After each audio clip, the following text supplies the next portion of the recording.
이 시간 하나님의 말씀은 이사야 9장 1절입니다. 전에 고통하던 자에게는 흑암이 없으리로다. 옛적에는 여호와께서 스불론 땅과 납달리 땅으로 멸시를 당케 하셨더니 후에는 해변길과 요단 저편 이방의 갈릴리를 영화롭게 하셨느니라. 아멘.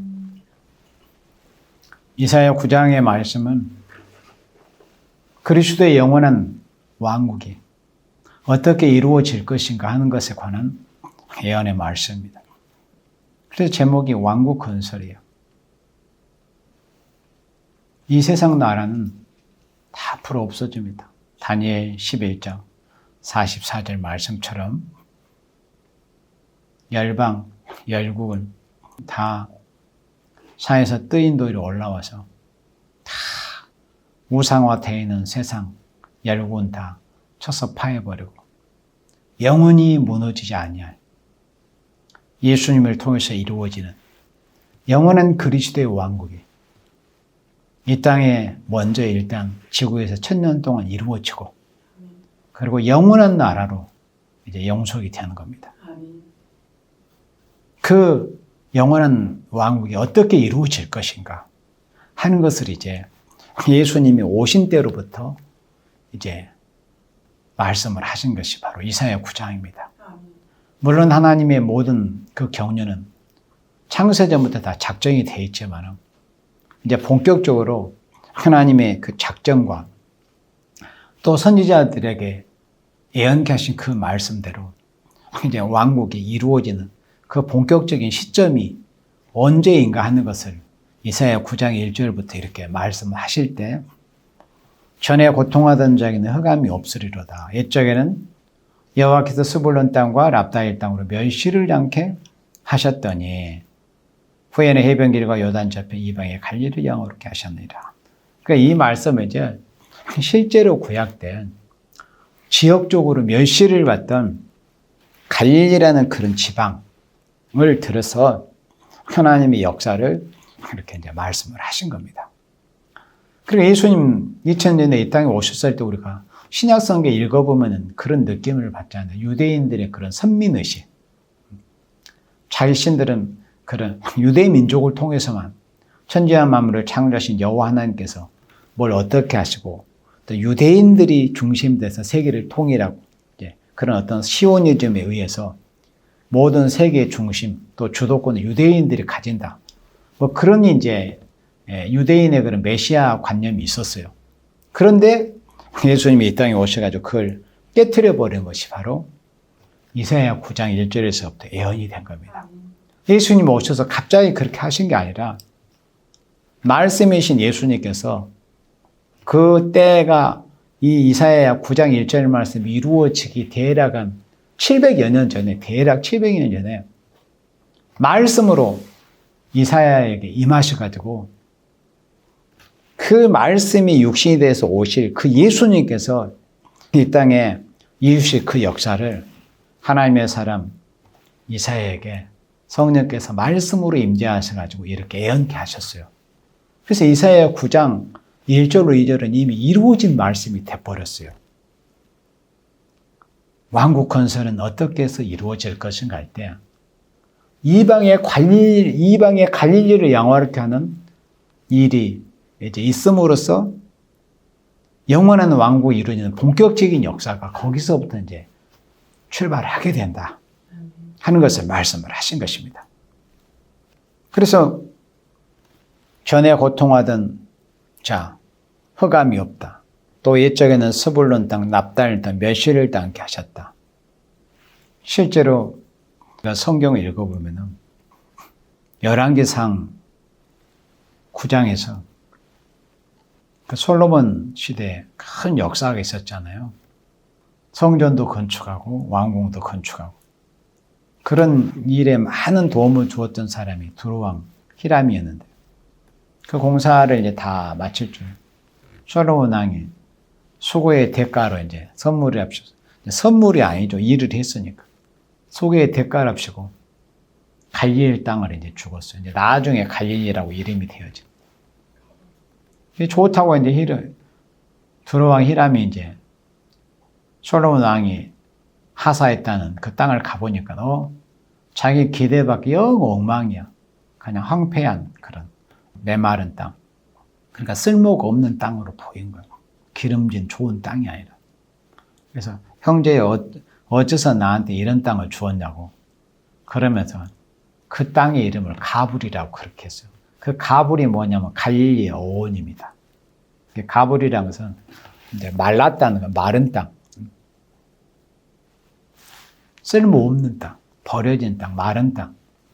그런 의미가 바로 가불인데 그 땅에 바로 이제 훗날 갈릴리라고 지명이 이루어지게 된 겁니다.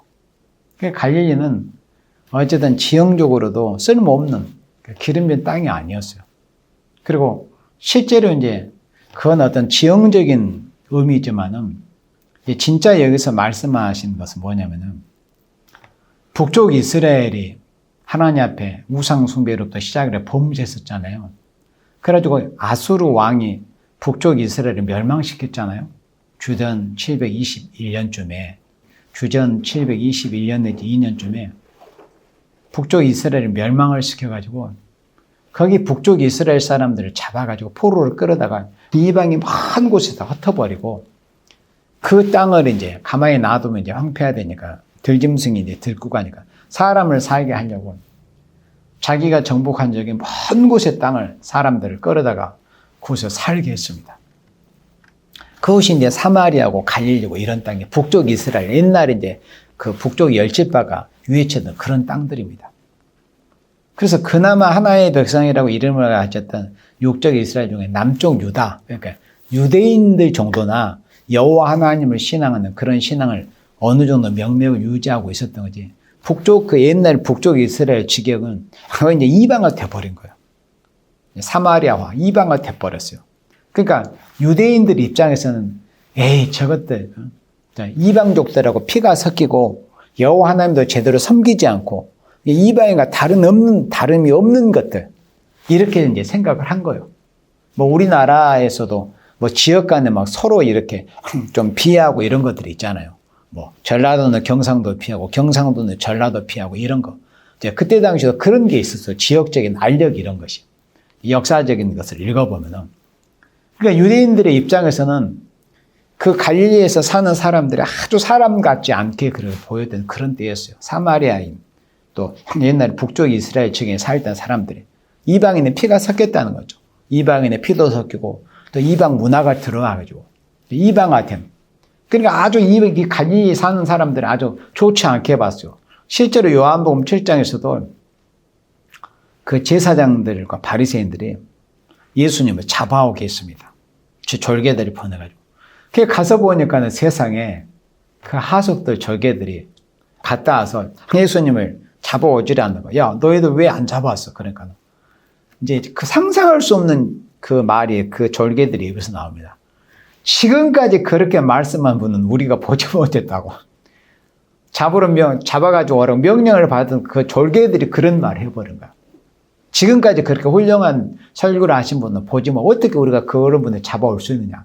그러니까 그들이, 야, 너희들도 미혹됐냐. 그렇습니다. 그러면서 온갖 저주를 퍼부어요. 그때 니고데모가 이제 하나님을 경외하고 양심 있는 분이라 그런 말씀을 했습니다. 우리 율법에는 그 사람이 하는 이 행동을 보지 않고 어떻게 함부로 판단할 수 있느냐. 그런 말씀하니까 그 말 끝에 이제 반박하는 말로 뭐라 하냐면 어떻게 갈릴리에서 선한 것이 날 수 있느냐. 그렇게 요한복음 7장 51절에 실제로 말씀을 합니다. 어떻게 갈릴리에서 선지자가 나올 수 있느냐. 갈릴리에서 선한 것이 나올 수 있느냐. 그러니까 그 정도로 이 갈릴리라는 그 지방 또 갈릴리에서 사는 사람들을 그 유대인들의 입장에서는 멸시천대하는 바로 그런 시대적인 그런 형편이었습니다. 시대적인 상황이었어요. 그럴 때 예수님께서 오셔가지고 실제로 이방 갈릴리에서부터 일부러 세례는 요단강에 유대 요단강으로 오셔야 세례를 받으셨지만 세례받고 성신의 감동으로 갈릴리로 돌아가서 가지고 여기 이제 갈릴리 나사렛 해당에서부터 안식일날 이사야 61장 1절을 쭉 읽으시면서 당신이 이 일에서 오셨다는 것을 발표를 하셨잖아요. 이게 메시아로서 출정식이라고 할 수 있는 거죠. 이사야 61장 1절 그리고 61장 2절에 은혜를 전파를 하시며 거기까지 딱 읽고 성경을 덮으셨다고. 그 실제로 갈릴리에서부터 복음을 전했어요. 회개하라 천국이 가까우니라. 왜 거기서 예수님께서 세례받은 그 장소 유대 땅에서부터 그렇게 하시지 왜 굳이 갈릴리로 가셔가지고 그렇게 하셨느냐. 선지자가 예언한 그 말씀 이루고서 그러면 선지자에게 누가 그렇게 예언하게 했어? 아니 당신이 말씀으로 그렇게 하셨잖아요. 주님께서 하나님께서 말씀이신 예수님께서 그 말씀이신 예수님께서 그때 이사야에게 말씀이 임하셔가지고 이 말씀을 예언케 하셨다면은 하나님께서 이 말씀을 예언케 하셨다면 하나님은 그 말씀을 이루셔야 되니까 실제로 말씀이신 예수님께서 이 땅에 오셔가지고 선지자들로 예언케 하신 그 말씀을 이제 말씀이 실제로 이루어지는 그런 모습을 이렇게 보여주셨습니다. 그래서 예수님께서 실제로 지금부터 2000년 전에 오셔가지고 이사야 선지자가 이 예언한 이방의 갈릴리를 영화를 가시는 이 말씀을 이루기 위해서 그 유대인들의 입장에서 아주 사람 같지 않게 보였던 그런 이방 갈릴리 땅에서부터 회개하라 천국이 가까웠느니라 이렇게 복음을 전하셨던 것입니다. 그 다음 2절에 흑암에 행하던 백성이 큰 빛을 보고 여기서 말씀은 이 흑암이 어떤 흑암이냐면은 사망의 흑암이에요. 그러니까 여러분들은 뭐 자주 들어서 잘 아시겠지만 빛의 3대 역사가 있어요. 창세기 1장 2절에서는 이 모든 그때 당시는 물체라고 하는 것이 어떤 일정한 형체가 없이 질서가 없이 그냥 혼돈, 공허 그리고 흑암에 잠겨 있었어요. 그게 창세기 1장 2절의 말씀입니다. 그런데 창세기 1장 3절에서 무슨 일이 있었어요? 창조의 빛의 역사가 있었습니다. 물체가 온통 흑암에 다 잠겨 있었는데 생명이 없는 상태에서 그때 하나님께서 그 생명 없는 물체를 향하여 빛이 있으라. 그렇게 창조의 빛을 생명 없는 그런 물체에 대해서 쏘아주십니다. 그렇게 해서 이제 하나님의 창조의 역사가 거기서부터 시작이 돼요. 그걸 창조의 빛이라고 합니다. 창조의 생명의 빛. 물체가 흑암 속에 있을 때. 그게 첫 번째 하나님의 빛의 역사죠. 생명 없는 물체, 창조의 빛을 쏘아가지고, 창조의 빛을 비추셔가지고, 이제 창조 역사를 시작하는 그런 창조의 생명의 빛의 역사가 창세기 1장 3절에서 있었어요. 그런데 여기서 이사야 9장 2절에서 이제 하나님의 빛의 3대 역사, 두 번째 빛의 역사입니다. 그렇게 하나님이 천지와 만물을 지어 놓으시고 하나님의 당신의 형상으로 사람을 지으셨거든. 그리고 창세기 2장에서 하신 말씀처럼 창세기 2장 17절에서 통산 중앙에 있는 나무의 시간 먹지 마라. 먹으면 정령 죽을 것이라고 하셨어요. 그 말씀을 딱 여러 말씀도 아니었어요. 한 구절 말씀하셨어요. 동산 중앙에 있는 나무의 시간은 먹지 말라. 만지지도 말라. 보지도 말라. 가까이. 그런 말씀 안 하셨어요. 그냥 먹지 말라고 말씀하셨어요. 그러니까 보아도 돼, 사실은. 그러잖아요. 만져도 될까요? 안 될까요? 아니, 만져도 되지. 안 먹기만 하면 돼. 중요한 것은 안 먹으면 되는 거예요. 그런데 마귀가 만지지도 말라, 보지도 말라 그러냐. 마귀는 이렇게 조잡하게 들어요. 하나님의 말씀은 간단 명료해요. 하나님의 말씀의 법을 지키는 건, 아니, 봐도 상관이 없다니까. 보고 안 먹는 것이 낫겠어요? 안 보고 눈 감고 가서 따먹는 게 낫겠어요? 제가 쉽게 비유하는 거예요. 중요한 것은 안 먹으면 되는 거예요. 아시겠어요? 안 먹으면. 그게 중요한 거예요. 근데 사람도 자꾸 보면 더 먹고 싶으니까 그럴 자신이 없는 사람 차라리 안 보는 게 낫기도 하죠. 그러나 자신 있는 사람은 보고 만져도 상관없어요. 자신이 있으면. 내가 법 지킬 자신이 있으면. 안 먹으면 먹지 말라고 하시면 그게 먹으면 이제 죽게 되는 거니까. 그렇게 해서 말씀 한 구절을 지켜내지 못한 인류가 사망에 이제 떨어지게 된 거예요. 그래서 창세기 3장에서 그 말씀 한 구절 지키지 못한 인생이 그 법을 어겨가지고 흙으로 가게 됐어. 그래서 하나님께서 너는 흙이니 흙으로 돌아가라. 그래서 그 말씀 한 구절 창세기 2장에서 말씀하신 세워놓으신 그 선악과를 먹지만은 그 법을 지키지 못한 그 인류가 이제 모두 다 아담 아래 있는 생명들이 죽게 되었어요. 그래서 사망의 어둠이, 사망의 흑암이 온 세상을 덮고 있었습니다. 아담의 범죄로부터 시작을 해서. 모든 사람이 다 죽게 되었어요.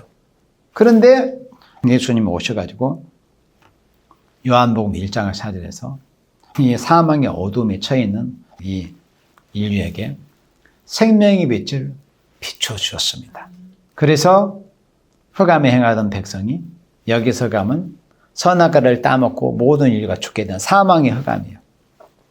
사망의 흑암에 행하던 백성이 큰 빛을 보고, 여기서 말씀하는 큰 빛은 창세기 10장 3절의 그 빛도 아니에요. 이사야 60장 1절에서 일어나서 빛을 발 그 빛도 아니에요. 요한복음 1장 4절에 그 안에 생명이 있었으니 이 생명은 사람들의 빛이라. 그러니까 생명의 빛이에요. 그리스도를 통해서 예수 그리스도께서 비춰주시는 다 사람의 생명들이 범죄로 인해서 선악과를 따먹고 또 자범죄까지 범해가지고 그 영이 죽어있는 생명들에게 살 수 있는 생명의 빛을 비춰주는 이런 역사가 있을 것을 이사야 선지자가 이렇게 예언을 한 겁니다. 그래서 큰 빛을 보고 사망의 그늘진 땅에, 여기서 그랬잖아요. 사망의 그늘진 땅. 그러니까 이 흑암이 무슨 흑암이죠? 사망의 흑암이라는 것을 알 수 있죠. 그렇죠? 사망의 그늘진 땅에 그 하던 자에게 빛이 비추도다. 이 사망의 그늘진 땅. 그러니까 사망의 흑암에 행하는 백성의 큰 빛인 그리스도를 통해서 생명의 빛을 보게 되는 이런 역사가 있을 것을 말씀해요. 이게 왕국 건설의 이런 역사입니다. 이게 왕국 건설의 정로예요. 그리스도의 왕국은 하루아침에 갑자기 뚝딱 무슨 도깨비 방망이 내어놓은 그렇게 이루어진 게 아니라 하나님께서 작정하신 대로 하나님의 경륜을 이루어 가시는 이런 과정을 통해서 영원한 그리스도의 왕국이 이루어진다는 것을 이렇게 말씀하실 때, 먼저는 예수님이 이사야 선지나 여러 미가 선지나 하나님의 종 선지자들을 통해서 예고하게 하시고 예언하게 하신 그 말씀대로 실제로 이 땅에 오셔서 이방에서 사람들에게, 유대인들에게 멸시천대 받던 그런 이방에서부터 이제 생명의 빛을 비춰주시는 그런 구원의 역사가, 죄사함의 역사, 구원의 역사 있을 것을 이사야 선지자가 이렇게 예언을 하셨다 하는 말씀입니다. 그런 이제 귀향의 말씀한 김에 빛의 3대 역사 세 번째가 뭐죠? 자, 이사야 60장 2절에 보면은 캄캄한 만민을 가리운다 그랬어요. 어둠이 땅을 덮고, 또 요한계시록 9장 2절에 보면 온 세상이 시커먼 가운데서 이 무정에서 연기가 올라와서 온 세상을 해와 공기를 어둡게 해버리는 그런 모습이 계시록 9장 2절에서 나와요. 그 어둠이 뭐냐면, 어둠이니까 한자적인 표현은 흑암이잖아요. 근데 그 흑암의 내막이 뭐냐는 다 알아야 돼요. 그러니까 창세기 1장 2절에서의 그 어둠은 물체 흑암이었어요. 빛이 없었으니까 물체 흑암, 그 내막은. 그리고 여기 이사야 9장 2절에 이 흑암의 내막은 무슨 어둠이었다? 사망이라고 여기 본문에 말씀하셨잖아요. 사망의 그늘진 땅이라고 했으니까 사망이 흑암이었어요. 그 흑암의 내막이. 그런데 이사야 60장 2절에 그 흑암의 내막, 또 계시록 9장 2절에 그 어두운 흑암의 내막이 뭐냐 할 때 바로 미혹의 흑암입니다. 그 미혹의 정체가 요한계시록 6장 7절로 8절에서 부어진 그 청황색 말로 부어진 겁니다. 청황색 그 말탄자 이름이 사망이라고 그랬어요. 그들을 지옥이 그들을 음부가 그들을 따르는 거예요. 그러니까 얼마나 강교하게 미혹을 하고 있어요. 세상은 1991년에 악의 제국 소련이 무너졌다가 막 세상에서 막 이제 평화하고 뭐니 그렇게 했지만, 지금 러시아 보세요.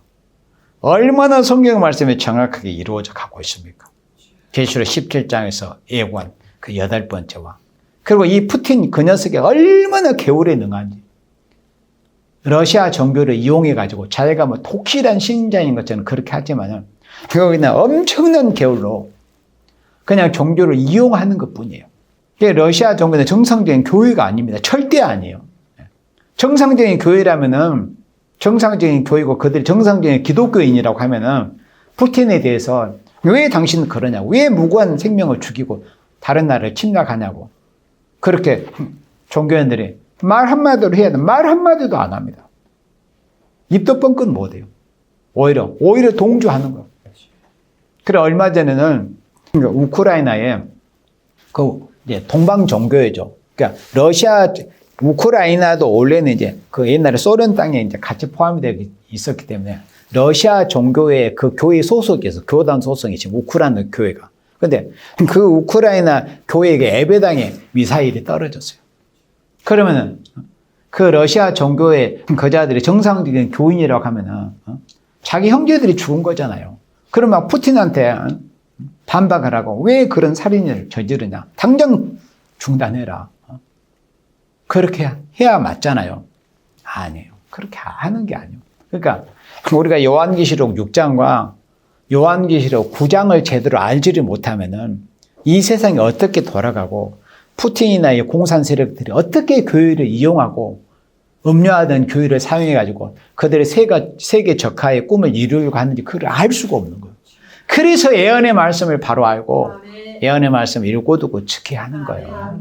자, 다시 본문으로 돌아와서 자, 그래서 흑암에 행하던 백성, 이 흑암은 사망의 흑암이다. 흑암에 행하던 백성이 큰 빛, 그리스도를 통해서 비추시는 이 생명의 빛을 보고 사망의 흑암에 그늘진 땅에 거하던 자에게 빛이 비추도다. 그래서 이 말씀이 예수님이 초림주임으로 이 땅에 오셨을 때 이방 갈릴리에서부터 이제 복음을 전하는 그 역사를 통해서 이 예언된 말씀이 이루어져서 그렇다면 영원한 그리스도의 왕국이 이루어진 역사가 이미 출발이 된 상태구나.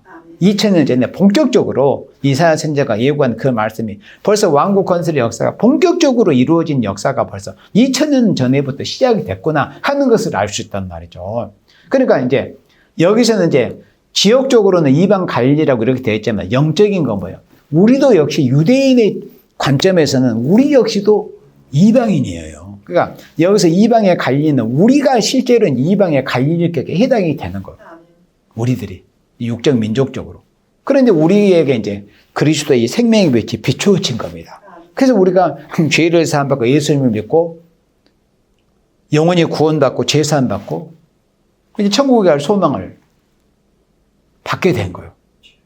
또 빌립보서 3장 20절 말씀대로 하늘의 시민권을 우리가 얻게 된 겁니다. 자, 그 다음에 3절로 이제 이사야 9장 3절입니다. 주께서 이 나라를 창성케 하시고 이 나라가 누구냐? 이방 갈릴리에서부터 복음을 선포하면서 죄인을 불러서 큰 빛인 생명의 빛을 비추어줘서 죽었던 생명을 살게 하시는 그분이 누구예요?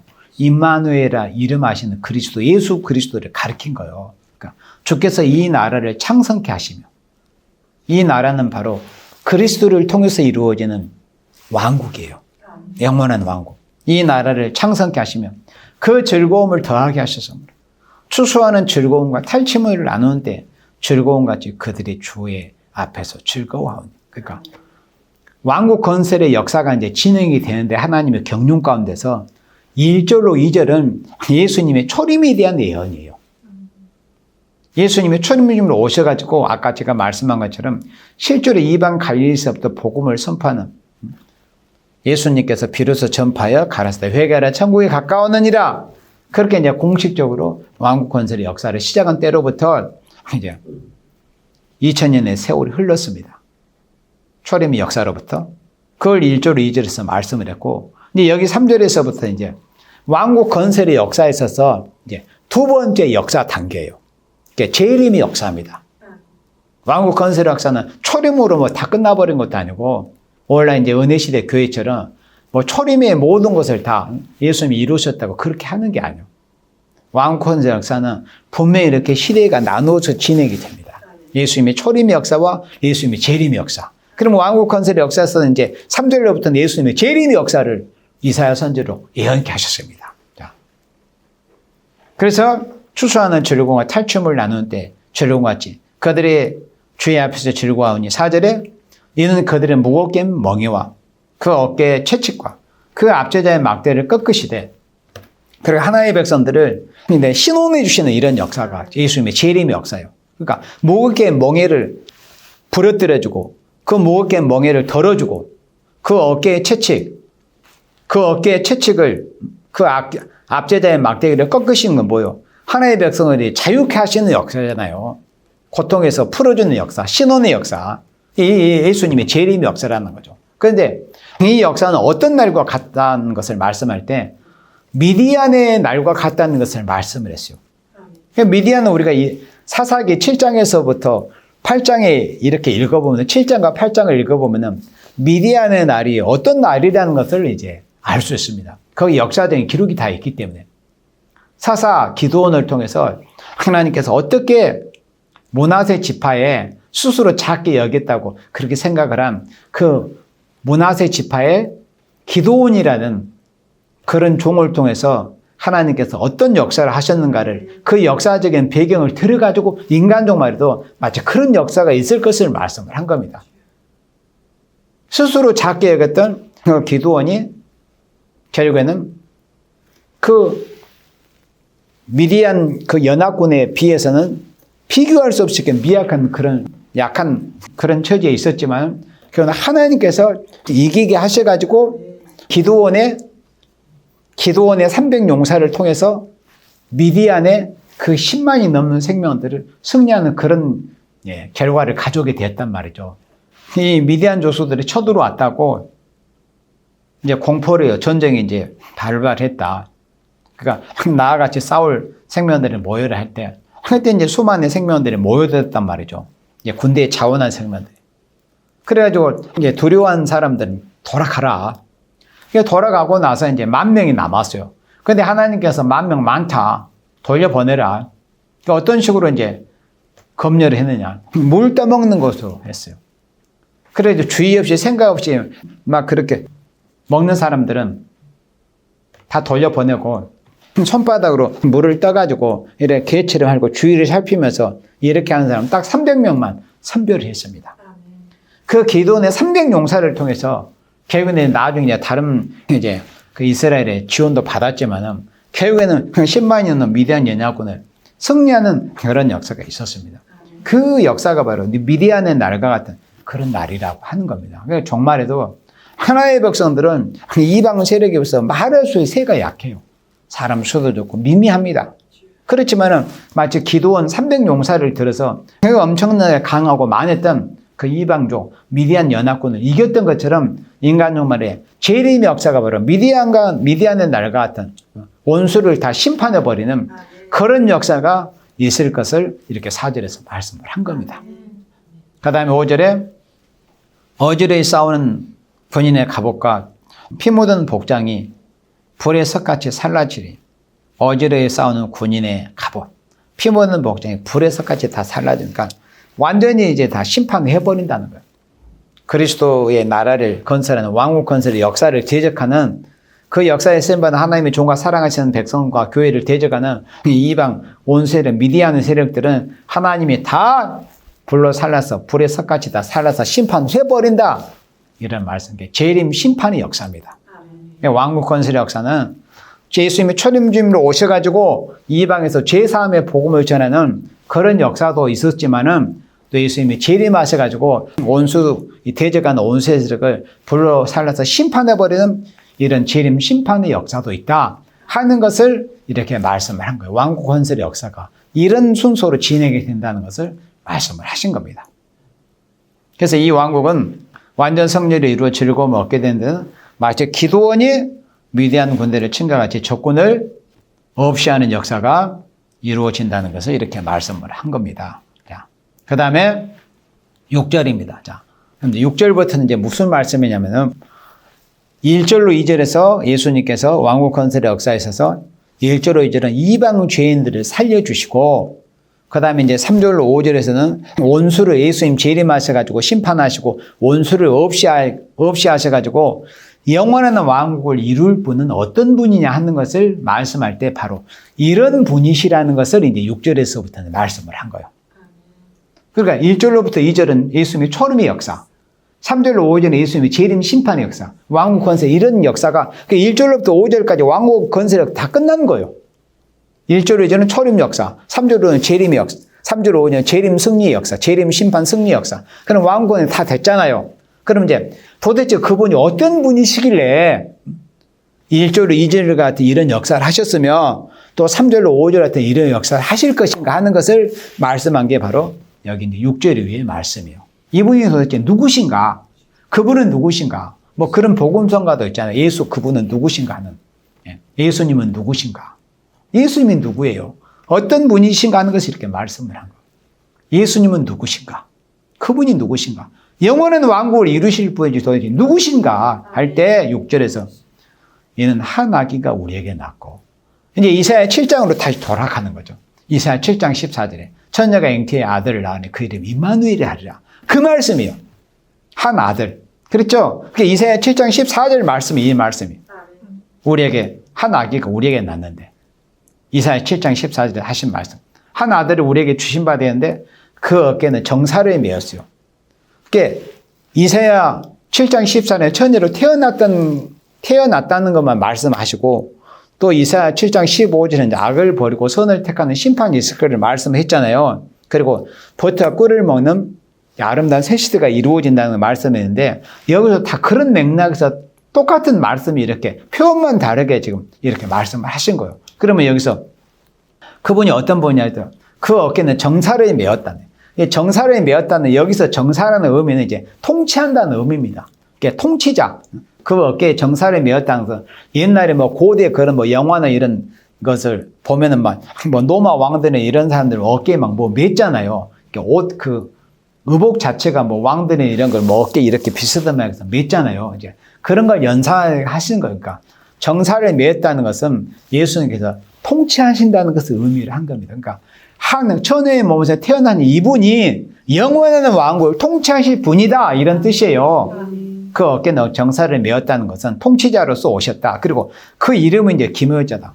여기서 말씀한 메시아 그리스도의 이름은 하나님이 알려주신 대로 사실 예수잖아요. 자기 백성을 죄에서 구원하신 분이다. 여호와는 구원이시다. 이런 분인데 또 이제 다른 식으로 표현하자면은 굳이 이제 기묘자라고도 하실 수. 왜? 기묘라는 뜻이 놀랍다는 굉장히 이제 놀라운. 야, 막 사람들이 이제 어떤 막 생각지도 못한 것을 막 사람들이 보고 접했을 때만 놀라운 이제 그걸 이제 기묘하다 하잖아요. 그러니까 예수님의 이름이 기묘자입니다. 우리 인간이 상상을 줬으면 놀라우신 분이라는 거예요. 기묘자. 그 다음에 모사. 모사라는 것은 어떤 모략을 꾸미고 지혜롭게 행하는, 뭐 조언도 하고, 이런 모사. 그 다음에 전능하신 하나님이라. 예수님은 하나님이 아들 하나님이시잖아요. 예수님은. 성부 하나님이 아니라 아들 하나님이에요. 이게 기독교는 성부, 성자, 성령을 반드시 그 위를 바로 구분을 잘 해야 돼요. 그렇지만 잘못돼 버려요. 잘못 말하면 그게 양태론이 돼버려. 뭐 엉망진창이 돼버려. 성경에 이르는 분명히 성부, 성자, 성령 이 삼위일체가 성경적이고 맞아요. 여기서 말씀은 성자 하나님을 말씀을 한 거예요. 전능하신 하나님을 성부를 말씀한 게 아니에요. 분명히 아기라고 했잖아요. 아기로 태어나신 분. 그 다음에 영존하신 아버지라. 그러니까 이 영존하신 아버지가 이제 본문을 읽어보면 이게 굉장히 난해하다고 하죠. 왜 여기서는 아기로 태어난다고 했는데 영존한 아버지다. 그러면 성부 하나님인가? 그럼 이제 막 혼잡하게 돼가지고 성부, 성자, 성령을 바로 구분하지 못하게 돼버리는 거. 이 뜻은 뭐냐면은 아기로 태어나신 이 예수님, 예수 그리스도는 우리 인생에 있어서 우리 인생의 편에서 볼 때 마치 아버지 같은 분이시다 이런 뜻이에요. 우리 인도하시고 우리의 목자가 되시고 대목자장, 참된 목자, 선한 목자, 우리를 인도해 주시는 이런 아버지와 같은 분이시다 이런 뜻입니다. 임마누엘 주님은 우리에게 마치 아버지와 같은 분이다. 부모 같은 분이다. 이런 의미입니다. 성부 여호와 하나님이라는 이런 뜻이 아니에요. 성자 예수님, 아기로 오신 예수님은 우리에게 아버지 같은 분이다. 이런 뜻이에요. 그 다음에 평강의 왕이다. 뭐 예수님이 평강의 왕이라는 것은 이제 다들 잘 알고 있으니까. 이런 분이 영원한 왕국을 이루실 분이라는 것을 이렇게 말씀한 거예요. 그분이 2000년에 이미 오셨어요. 그리고 이제 예수님이 재림하셔가지고 3절에 5절에 그런 역사를 앞으로 또 하신다. 그런 말씀입니다. 그 다음에 7절에 그 정사와 평강의 더함이 무궁하면 예수님이 오셔서 이루실 나라는 뭐 시간에 어떤 한계가 있는 게 아니에요. 그러면 지구에서 영원한 뭐 나라가 이루어지냐? 그게 아니고 일단 지구에서는 1000년 동안 그리스도 나라가 이루어져요. 왜 그러냐면은 하나님이 우리의 인류의 시조 아담에게 인류에게 처음에 약속하는 그 축복을 한 번은 받아 누리게 하시기 위해서 이 땅에서 그리스도의 나라가 1000년 동안 에덴 동산이 회복이 돼가지고 그리스도 나라가 1000년 동안 이루어지게 하시는 것 뿐이에요. 그리고 이 땅에서 인생의 그 원한이 이루어지는 그 에덴 동산의 축복을 한번 1000년 동안 누리게 하신 다음에 이제 장소가 바뀌어가지고 처음 하늘과 처음 땅을 다 없어져 버리고 새로운 하늘과 새로운 땅에 이제 하나님의 새로운 창조를 통해서 신천 신지 새 하늘과 새 땅이 이루어져 가지고 영원한 그리스도의 나라, 영원한 하나님의 나라가 이제 이루어진다는 것을 이렇게 말씀을 해서 평강의 다음이 무궁하며 이제 무궁세기까지 이루어진다는 거죠. 그리스도의 왕국이. 그리고 다윗의 위에 앉아서. 근데 다윗의 왕이었다는 거죠. 그러니까 다윗과 같이 이제 왕이 앉아서 예수님은 만왕의 왕이시죠. 영원한 왕권을 가지시고 만왕의 왕이신 그 왕으로서 다윗의 그 왕이 앉아서 그 나라를 그리스도의 나라죠. 그리스도의 왕국을 굳게 세우고 자금 이후 영원토록 지금부터 영원토록 공평과 정의로 그것을 보존하실 것이라.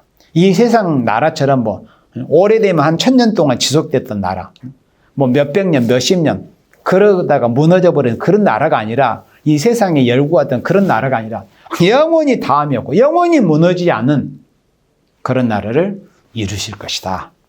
그런데 이 왕국 건설의 역사는 어떻게 이루느냐? 만군의 여호와 열심히 이루실 것이다. 하나님 열심으로 된다는 거. 인간의 힘과 능으로 되는 게 아니고 인간 수단 방법으로 되는 게 아니에요. 제발 인간 수단 방법들을 버려야 돼요.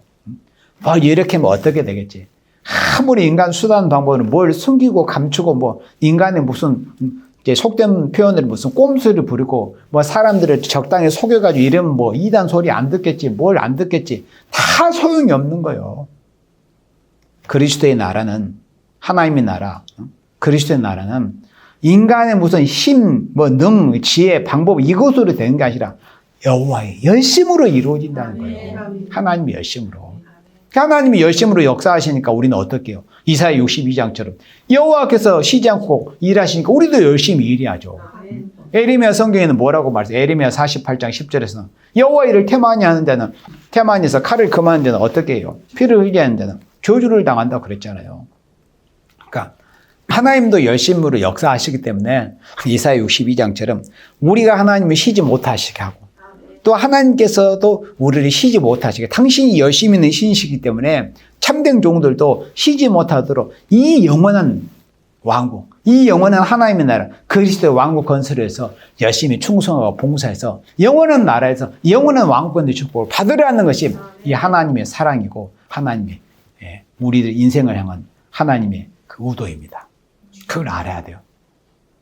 그래서 이사야 9장 말씀은 왕국 건설인데 예수님께서 오셔서 1절, 2절을 이미 이루신 말씀이 되었고 이제는 앞으로 3절과 4절, 5절은 앞으로 이룰 말씀으로 남아있다. 예수님이 재림 심판의 역사다. 그런데 그 재림 심판을 통해서 영원한 그리스도의 나라를 이루실 분이 어떤 분인가 하는 것을 이렇게 6절로 7절에 이렇게 말씀하시다. 이분은 근본 하나님이시다. 영원한 때로부터 계신 성자 하나님이신데 이분을 통해서 영원한 그리스도의 나라가 이루어지는데 이 역사는 만군의 여호와의 열심으로 이루어지는 거다. 인간의 수단 방법 어떤 것으로 이루어지는 것이 아니라 여호와의 신으로 여호와의 열심의 역사로 이루어지는 왕국 건설의 역사다 하는 것을 우리가 바로 아시고 하나님이 쉬지 않고 열심히 역사하시니 우리도 충성과 지시를 다해서 우리는 이 세상의 잠시 잠깐이면 불타버릴 헛하는 것을 위해서 헛수고들 하지 말고 영원히 무너지지 않을 그리스도의 나라, 하나님의 나라 건설을 위해서 충성한 진실을 다하다가 예수님이 영광 중에 재림하시는 그때 잘했다. 충성된 종아, 10골 차지해라. 아멘. 그런 축복을 다 받을 수 있는 여러분들이 되시기를 주님의 이름으로 축원합니다. 아멘.